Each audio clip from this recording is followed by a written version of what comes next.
What's up guys, welcome back to another video. Today we are doing more back testing. If you didn't see part one of this series, definitely go check that one out. This one's going to be a lot of fun as well. What we're going to be doing is I'm taking a look at AUD USD on the daily chart, and we're going to be back testing a little bit, and I'm going to show you guys the purpose of this sort of video is to show you how I might enter a back testing session. If you're not familiar with back testing, what this is looking historically to test your concepts, test your knowledge, test your approach to trading so that you can kind of get an idea of how your strategy would have performed.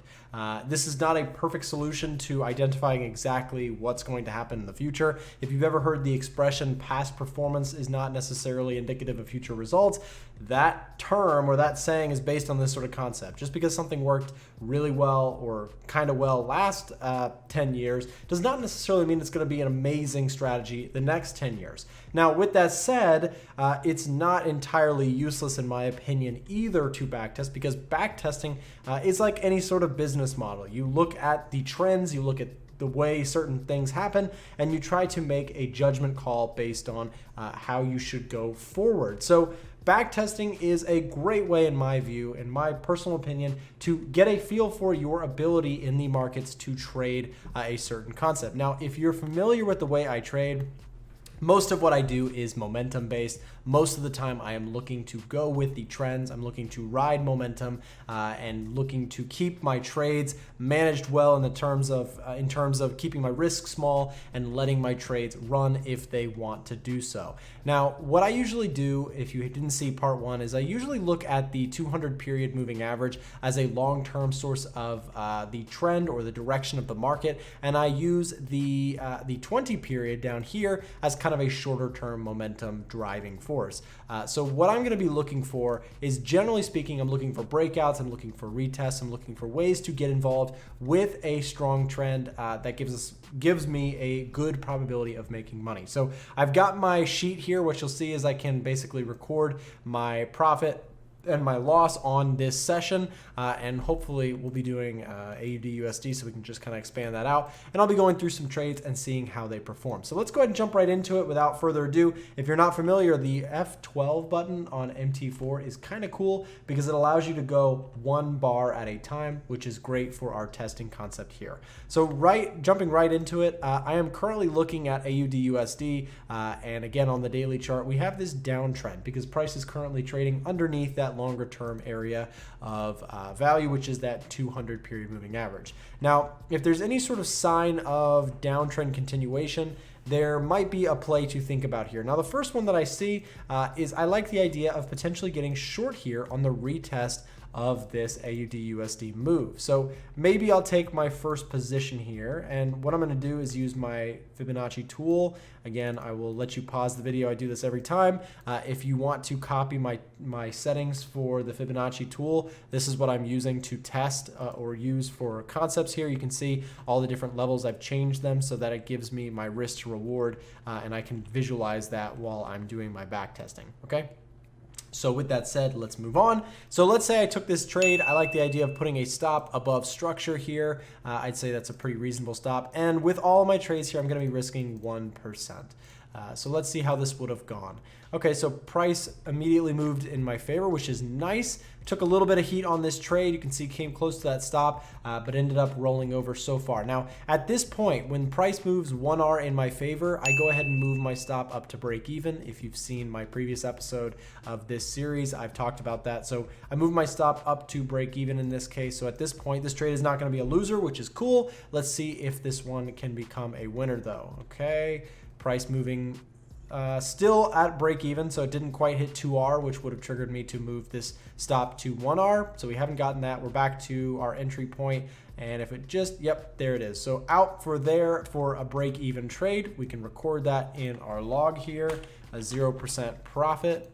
Oh, I don't know why that did 2 percentages. Okay, 0% profit. Now let's move on and see if we can find another setup. Okay, so we are actually now, this is kind of shifting a little bit. You can actually see that we are above the 200 period moving average. So now things may actually be shifting bullish. In fact, now this is looking bullish to me. So if price retests this area, I am very interested in getting long here. So let's actually set up a theoretical trade. I'm going to go around there. That looks like a decent setup to me. putting my stop underneath structure and give it a chance to try and hold this level. And let's see if this one can actually play out. So there you go. You can see this one was a loser, -1% on the trade. Unfortunately, this is just going to happen. We can just take this trade. This one would have met my criteria, so this is just part of the process of trading sometimes is you take losses. So that would have been a -1% trade. And again, I have not seen like this chart ahead of time, so I'm not really sure which trades are going to work out or which are not. I'm just doing this as kind of a practice session or a simulator session. You can actually see we are now underneath the 200 period again. Now things look maybe like this was just a fake out. Let's see what price does. Okay, so now we are retesting this. In fact, I kind of like the idea of getting short here. In fact, so we came underneath this, the momentum shifted again, right? So we were above, saw the momentum above, saw the break back down, but actually I'm gonna say this is not clear enough for me to enter a trade because I don't feel good about it or strong about it right now, just because again, we are kind of just oscillating around the 200 period until we start to get some sort of decisive move. I'm not really interested in this setup. Okay, so price looking bearish. Okay, there we go. So now we've seen something pretty significant here. You can actually see we broke structure pretty nicely. We've moved away from that 200 period moving average. And now I'm looking for some sort of pullback, in fact. So let's see if we can get something. Okay, so I would have taken this trade right here. So I marked this level. My stop is right around there usually. So I'm risking just enough so that, you know, I have some room on the trade. So we entered into this trade. Let's see how this would have won. This one would have gone. Okay, so into the trade. Okay, so this is looking like a good one. So now we've actually got the trade moving in our favor. We've moved up all the way to 2R, which in this case would mean that I would move my stop up first to break even when we hit 1R and then lock in 1R here as the trade moved in my favor, which is beautiful because now I've locked in at least 1% gains on this trade. Let's see if it reverses or what happens. Okay, so there it is, 1% gain, which nothing crazy there. That basically nullifies our loss there previous. Okay, now we can just repeat the process and keep going here. So let's see what else we can get ourselves into.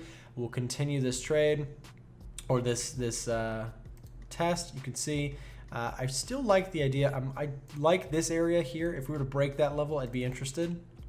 Okay, got the break. Yep. Now I'd be interested to see if we can get any sort of retest of that level. That is a trade setup that I like. Whoops, I messed that up a little bit. Okay, so if we get the break, I'm interested. We'll move this again. Let's see. So if we actually, okay, one more buy. There we go. So if we were to break and retest this, I like this setup a lot. So a little bit above structure, that gives me a decent stop. Risking about 1% here if price decides to come back a little bit. And let's see if we get that. So if price retests, I'm interested in jumping into that trade. We did not get the retest there. So unfortunately, that is a scenario where we just missed the trade.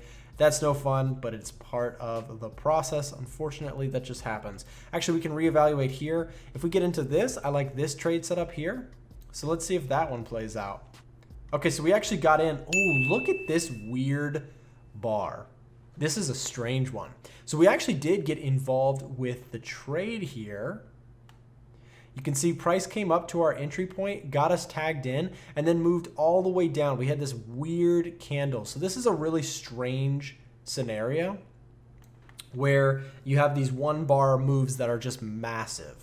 And the average true range of this is going to be way bigger than you know, or the true range of this bar is going to be a lot more than the previous. So when we have this sort of situation, usually how I would manage this is I am watching my trades while they are on pretty regularly. So in this case, again, we got into the trade, we entered, that ended up being a really good zone of resistance, which is cool. Price moved in our favor. That would have brought us up to break even, then up to 2R, which would have brought us to 1R. 2R would have brought us. Now this is a little bit faulty, I realize, because what happens is these moves can be really sporadic or crazy. So who knows whether we would have been able to perfectly get the 2R trade here. But you can see, based on strict by the rules, this trade actually hit 4. What the heck? This thing really moved. This must have been a flash crash or something, because you can actually see price came all the way down to 5R, which by the rules would have been a 4R profit. kind of a tough trade to call here. Like if I had played it perfectly, this is a little bit part of the confusion of backtesting because sometimes things can be tricky. The proper way to probably test this would be to see what it looks like on the 1 hour chart, but I don't want to switch it because I'll lose my place in this. So what I'm going to do here is I'm going to assume that I stuck to the rules here, and that in this case, this would have been something like if this had moved in my favor down to 5R, I would have trailed it into 4R, but just to be safe, just to be fair, I'm going to say we only took 3R in this trade. Again, this is how I usually backtest, is when you have these weird scenarios. It's a little bit not perfect backtesting, and that's why backtesting data is usually not perfect in general. But I'm going to say 3% profit on that because by the books, I probably would have locked in up to 4R, but because this may have been a really weird movement, I'm just going to say it was a 3R trade. So that's kind of a strange scenario. Let's go ahead and just move on from that one, and we'll see what happens next. So I do like this idea of breaking this level. If we were to break that level, that to me might actually be interesting. Look at that move. Okay, I remember where this is. This is a strong sell up pressure in the crash. You can actually see we're now in March 2020, so that actually makes sense. Let's see if there's anything really. If there was a price retest of this level, I'd probably be interested in selling that. Let's see if we can get any sort of move up to that point. Okay, there we go. So we'd be in this trade looking for downtrend, and let's see. Okay, so did we hit 1R? We're gonna have to see if that be very specific. Nope, we did not hit 1R. So we would have been still a full risk on this trade. Did we ever hit 1R? Let's see. And that looks like we got stopped out. So that would be a negative 1% loss on this move. We are still under the 200 period moving average. I don't really like how this is just kind of, now it's looking pretty bullish. So let's see if we get anything shifting here. Okay, so now we're above the 200, so now shifting a little bit to buys here. If there's any sort of pullback, I'd probably be interested. In fact, any retest of the 200 period moving average would be interesting to me. So probably put a level above structure there. Let's see if we get any sort of retest. Nothing too crazy here. I like that we did put in a strong support there. Okay. I like the retest. If this area was to be retested, that might be a trade. So I'm going to cancel that pending trade. Let's see. Anything? A retest of this area would be interesting to me. If we could get something like that. And looks like nothing there. So let's see if there is a retest of this previous high. So this is one of my favorite setups. I've talked about this many times on the channel. This is basically like what I would call a ceiling trade. So we have a high point in an uptrend. If price were to retest this, I'd love to take this sort of trade, see if I can catch some momentum. So if price comes down to this level, I like that idea right there. So underneath structure, we've got our stop. So if we get any sort of retest there, let's see if we get anything. Really nothing there, still holding the uptrend, and again the trade runs away from us. This is the reality of trading, guys, is sometimes you just get scenarios where this happens. With a range bound market, overall uptrend, I like the idea of break and retest. So let's see if there's anything. This looks like maybe some promising setup. I don't want to risk that many pips, so let's say something like this, middle of the range. So if price enters, okay, so we're entered into this trade. Let's see if there's anything here. Okay, so we avoided a stop loss, barely, which is good. And at this point, we've moved up. We have locked in a break-even trade. So when we hit this point right here in the trade, we locked to break even. So let's see if we get anything else there. Okay, so we're still barely in the trade again. We barely missed. And there it is, break even. So a break-even trade there on this move. And again, this is the reality of backtesting, guys. It's not always fun. It's not always exciting. We are still in an uptrend here, so still looking for buying opportunities. Let's see if there's any sort of retest. Where's that 200 period? Still pretty far away. Okay, we kind of have a down trend line here. Might be worth considering this. Okay. Okay, and there's the end of the data. That's what we got right now on AUD USD. So not the most exciting session. You can actually see we only took, what is that, 1, 2, 3, 4, 5, 6 trades. And let's see how this one closed out. So what ended up happening is we have these two trades crossed each other out. So that's 0% gains, 3%, and negative 1%. So overall in this session of testing, we came out 2% profit. I know nothing giant and nothing super exciting, just a 2% profit on our test. But the important point here is that we did do some testing. And the idea is that, okay, maybe we only took 2% on this chart, but if we were trading many at the same time and sticking to pairs that we know well and have tested thoroughly, this would not be considered a thorough test in my opinion. You probably need hundreds of trades, but this is this is what it takes to be a successful trader, is to spend the time and to test your concepts thoroughly. So I hope that you got something out of this. If you did, smash that like button down below, subscribe to the channel if you want to see more of this stuff, and hey, we'll see you back next time. Thanks so much.